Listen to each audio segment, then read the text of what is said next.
आज के टाइम में अगर आपने अपने बच्चों को एक वेल एस्टैब्लिश ब्रांडेड स्कूल में एडमिशन दिलाना है, तो मान के चलिए टीयर 1 या टीयर 2 सिटीज में उसकी एवरेज कॉस्ट 1 से 1.5 लाख रुपए पर ईयर होगी। अब सोच के चलिए, अगर प्राइमरी स्कूल की फीस 1 से 1.5 लाख रुपए पर ईयर है, तो आज से 15-20 साल बाद ग्रेजुएशन के लिए कितने पैसे लगेंगे। आज की इस वीडियो में मैं ऐसे 5 पॉइंट्स के बारे में डिस्कस करूंगा जो आपको आपकी फाइनेंशियल जर्नी में काफी हेल्प करेंगे। So without further ado, let's get this video started.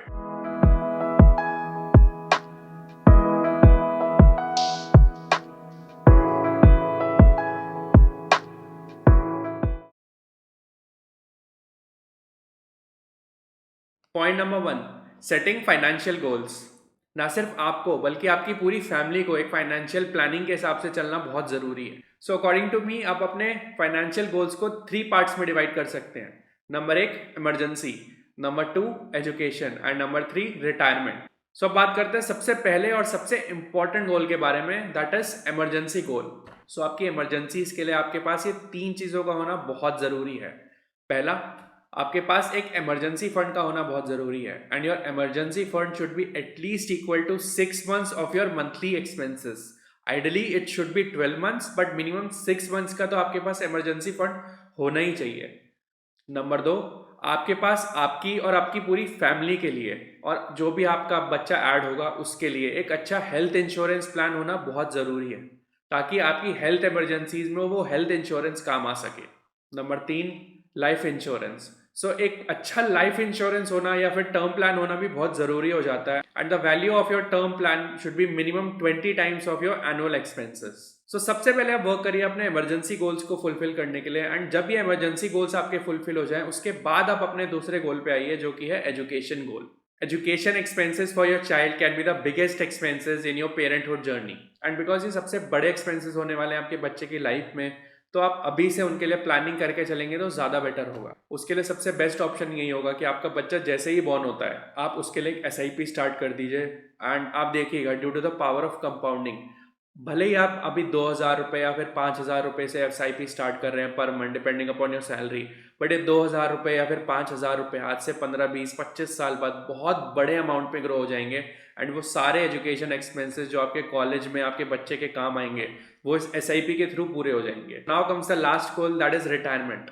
हम जब यंग होते हैं हमें लगता है हमारा रिटायरमेंट बहुत दूर है, तो अभी उसकी प्लानिंग करने की क्या ज़रूरत है, जब रिटायरमेंट पास आने वाला होगा तब हम प्लान कर लेंगे।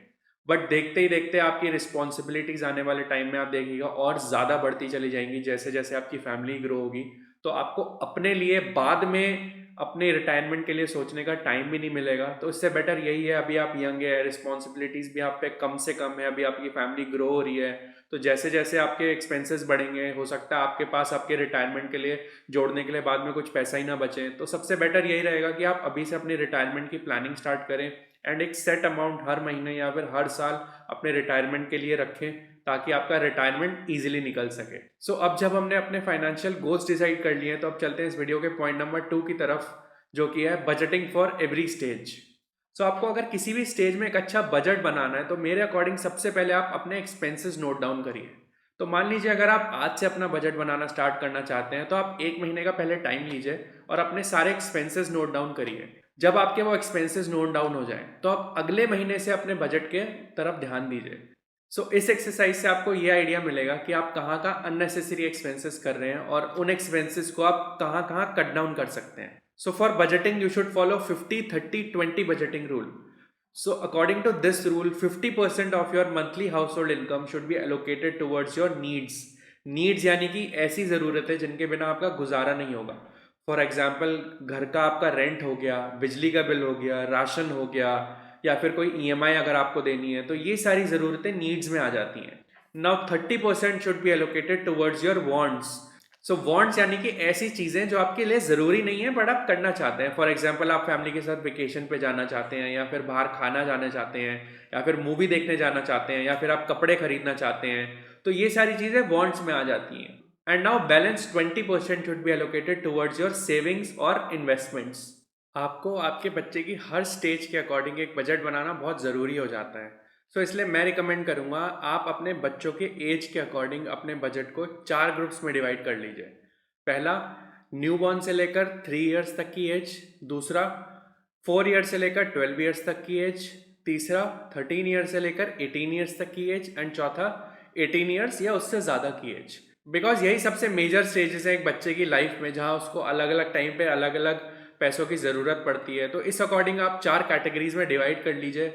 सो अगर मैं पहले ग्रुप की बात करूं, यानी कि न्यूबॉर्न से लेकर 3 ईयर्स तक की, तो न्यूबॉर्न स्टेज में बच्चा जब 6 महीने तक का होता है तो वो डाइपर्स और फॉर्मूला मिल्क के उसको ज़्यादा उसके एक्सपेंसेस रहते हैं अपार्ट फ्रॉम द वैक्सीनेशंस।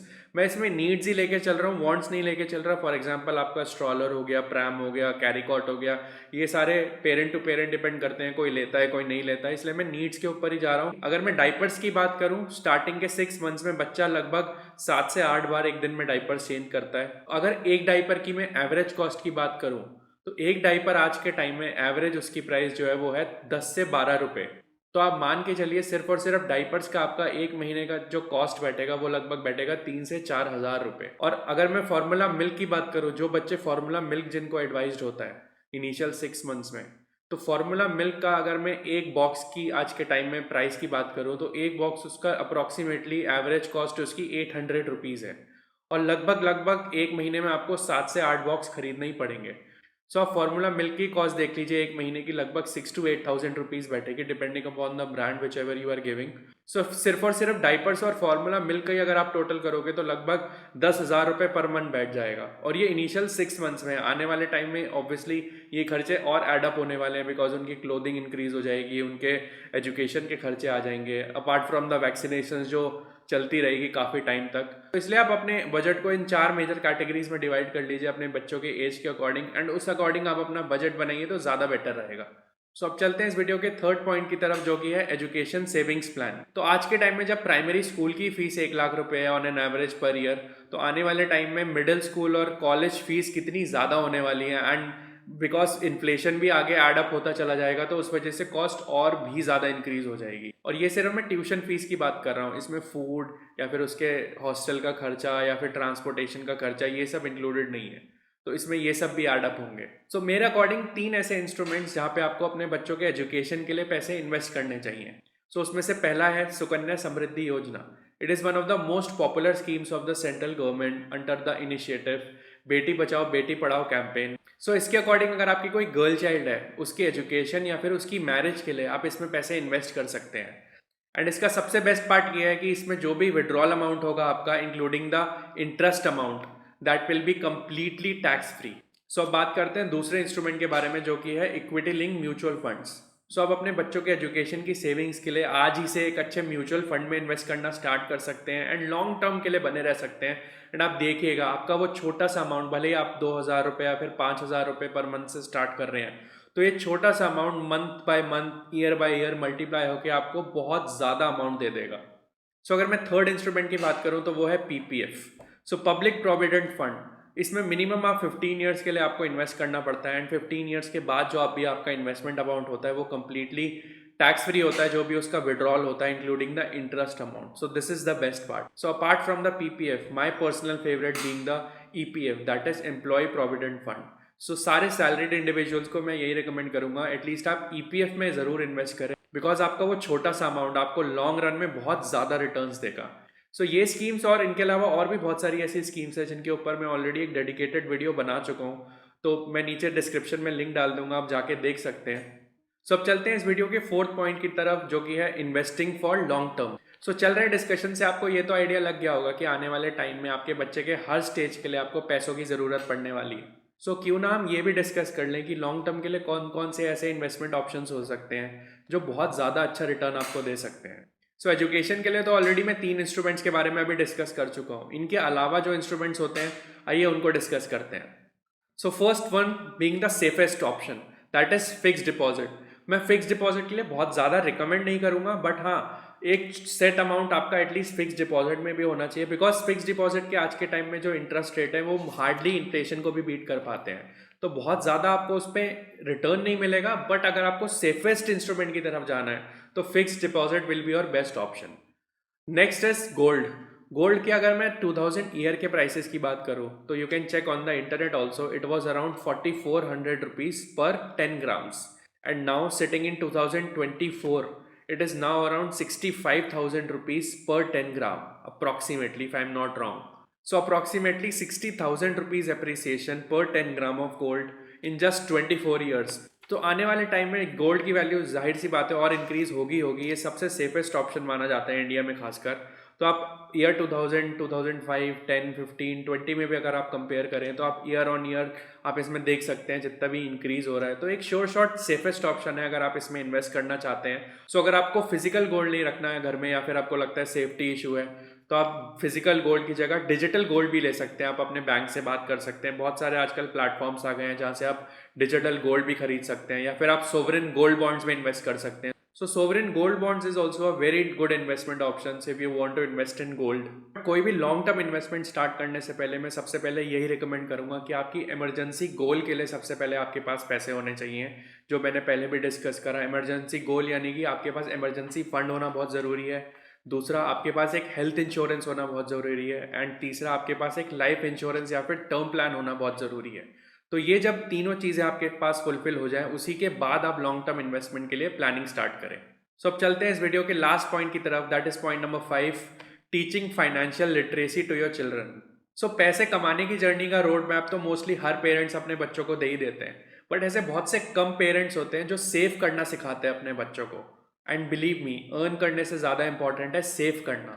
सो मान लीजिए आप 1 लाख रुपए भी अगर महीने का कमा रहे हैं और उसमें से अगर 95,000 रुपीज़ खर्च कर रहे हैं तो सिर्फ और सिर्फ 5,000 रुपये आपके पास रह जाएंगे सेव करने के लिए। उन 5,000 रुपये में आपको अपने इमरजेंसी फंड की तरफ भी एक अमाउंट डेडिकेट करना पड़ेगा। साथ ही साथ लॉन्ग टर्म इन्वेस्टमेंट के लिए भी सोचना पड़ेगा। अगर आपके स्टार्टिंग में इतने खर्चे ज़्यादा हो जाएंगे तो आप सोचिए 5,000 रुपये में आप क्या ही कर पाएंगे। सो आप सबसे पहले अपने बच्चों को ये सिखाएं कि अर्न करने से ज़्यादा सेव करना कितना ज़्यादा इंपॉर्टेंट है। और साथ ही साथ उन्हें 50-30-20 बजटिंग रूल के बारे में भी ज़रूर सिखाएं, ताकि वो इनिशियल ईयर्स में ही जान पाएं कि उन्हें सेविंग की तरफ ज़्यादा ध्यान देना है और वो एटलीस्ट 20% ऑफ जो भी वो कमाएंगे आने वाले टाइम में या फिर उनको जो भी पॉकेट मनी मिल रही होगी तो 20% एटलीस्ट उसमें से सेव ज़रूर करें। इससे ना केवल आपको बल्कि आपके बच्चों को भी एक स्ट्रेस फ्री लाइफ जीने में बहुत हेल्प मिलेगी। अगर इस वीडियो से रिलेटेड आपके कोई डाउट्स हो तो प्लीज़ कमेंट डाउन बिलो। मैं कोशिश करूंगा उन सबको जल्दी से जल्दी आंसर करने की। एंड आई होप आपको ये वीडियो अच्छा लगा हो। इफ यस तो please hit the like button and I will see you guys in the next video. Thank you for watching wealthy parenthood by Kartik.